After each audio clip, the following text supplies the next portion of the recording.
어제 한 포털에서는 대통령실의 거짓말이라는 헤드라인이 상당 시간 상위에 링크되어 있었습니다. 그동안 대통령이나 대통령실에서 나온 거짓말들이 영상으로 제작이 되어서 끝도 없이 쏟아져 나오고 있었는데요. 이런 것들을 보고 있으니까 참 쓴웃음을 참을 수가 없었습니다. 파기했다던 대통령 취임식 명단이 버젓이 존재했죠. 그러니까 여기에 대해서 행안부 장관이 실무진의 실수였습니다. 이렇게 말하고 넘어갔습니다. 뭐 그건 그렇다고 치죠. 그렇지만 안보나 세금과 관련된 대통령실의 거짓말은 그냥 넘어가기가 어렵죠. 헬기 이동을 고려했다면서 대통령의 서초동 자택 계속해서 거주했습니다. 그런데 거기는 헬기 이착륙이 아예 불가능하죠. 게다가 거의 1,000억 가까이 돈을 쏟아부으면서 지금 짓고 있는 공간, 용산 관저, 정규 헬기장이 없다는 얘기가 지금 나오고 있습니다.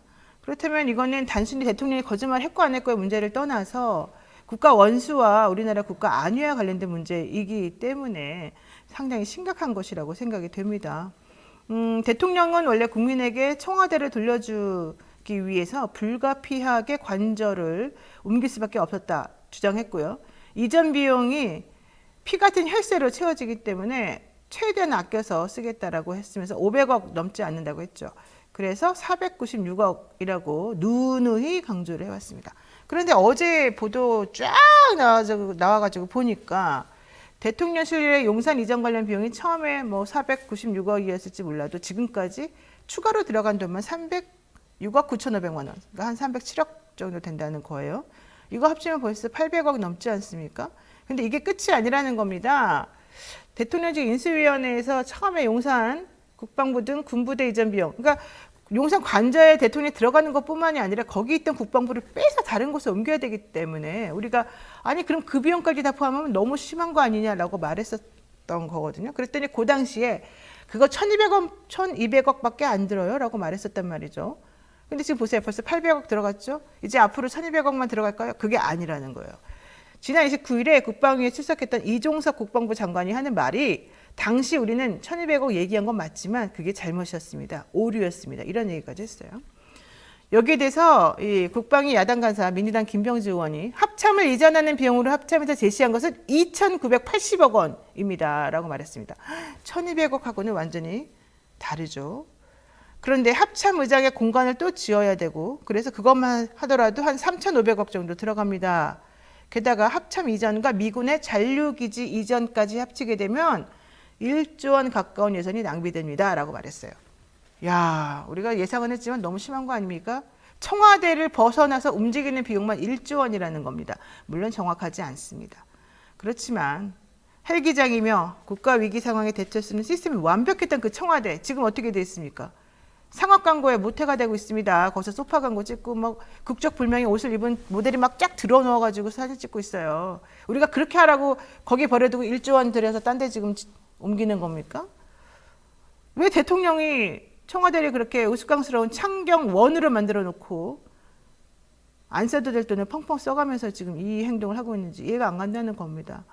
입만 열면 혈세를 아껴야 된다고 비용을 절감해야 된다고 하시고 계시기 때문에 더더욱 이해가 안 가는 거죠. 전용기 민주당 의원 어제 그저께 또 계속해서 이슈가 되는 얘기를 하고 있습니다. 이게 바로 최근에 불거진 또 다른 문제인데요. 김 여사가 나토 순방 때 착용했었던 고가의 목걸이, 팔찌 이게 지금 신고 대상인데 신고 안 했다는 그런 의심이었거든요. 여기에 대해서 윤재순 대통령실 총무비서관 처음에 답을 회피했다가 결국 대통령실에서는 그 목걸이는 현지에서 빌린 거니까 신고하는 대상이 아니라고 했어요. 그러다가 나중에 또 말을 바꿨죠. 현지에서 어떻게 이렇게 고가의 물건을 빌리느냐. 빌렸다는 증거 대봐라. 이러니까 아니다. 그걸 우리도 그런 말 한 적 없다. 지인한테 빌린 거다. 지인 찬스 얘기를 했습니다. 즉 장신구 3점 중에서 2점은 지인에게 빌리고 1점은 소상공인에게 구입한 것이다. 그러니까 신고할 필요가 없는 것이다 라고 했습니다. 그런데 그 장신구 가격이 1억이잖아요. 다 합쳐가지고 거의. 왜냐하면 하나는 6,200만 원, 하나는 2,600만 원, 또 하나는 1,500만 원이라는 거예요. 1억 원이나 되는 것을 지인에게 빌렸다고요? 그럼 그 지인은 그걸 왜 빌려줍니까?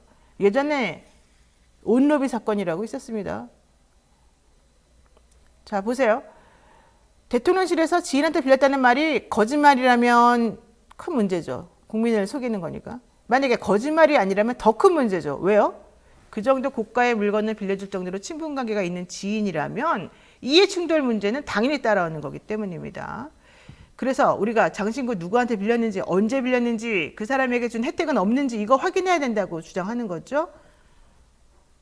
당연히 대통령이나 그 부인이나 대통령실이나 답을 해줘야 되는 겁니다. 그렇지만 여기에 대한 대답은 없죠. 더더군다나 더 황당한 대답이 나왔습니다. 사실 장신구 같은 것은 여사가 다양하게 판단한 문제이다. 지인에게 언제 빌렸는지 이런 거 얘기할 필요 없다. 이게 바로 대통령실에서 나온 답이었다는 거예요. 저는 여기서 사실은 분노했습니다. 장신구 같은 것은 여사가 다양하게 판단한 문제다? 이게 지금 맞는 말입니까? 예전에 김정숙 여사 뿌러치 25,000원인가 20만 원인가 그 뿌러치 달고 나왔을 때는 뭐라 그랬습니까? 대한민국의 공직자는 청렴결백, 우리가 이걸 연결성이라고 해요, 어려운 말로. 이 청렴결백을 최우선 가치로 생각해야 되는 집단이기 때문에 대통령하고 가족도 그 유혹에서 벗어나도록 우리가 도와주고 있습니다. 그래서 시스템을 만들어 놓고 있고, 그게 바로 특별감찰관, 공수처 같은 곳이 있는 거죠. 예전에 민정수석실에서 그런 것도 확인도 했었고요. 근데 지금 그런 게 지금 하나도 작동을 안 하고 있다는 거 아니에요. 그런데 대통령실에서는 김건희 여사에 대해서는 그런 거 물어보지 말아라. 그건 여사가 알아서 판단할 일이다. 라고 말하는 거잖아요. 아, 이거 대통령실에서 이런 식으로 대답하는 거 한두 번도 아니지만 정말 우려스럽습니다. 형형색색의 옷을 입고 입술은 시뻘겋게 칠한 광대 생각이 나시죠? 광대 입에서 만국기 계속 뿜어져 나오는 거 갑자기 그 생각이 탁 나네요. 여기까지 하겠습니다. 오늘은 이상영희생각이었습니다.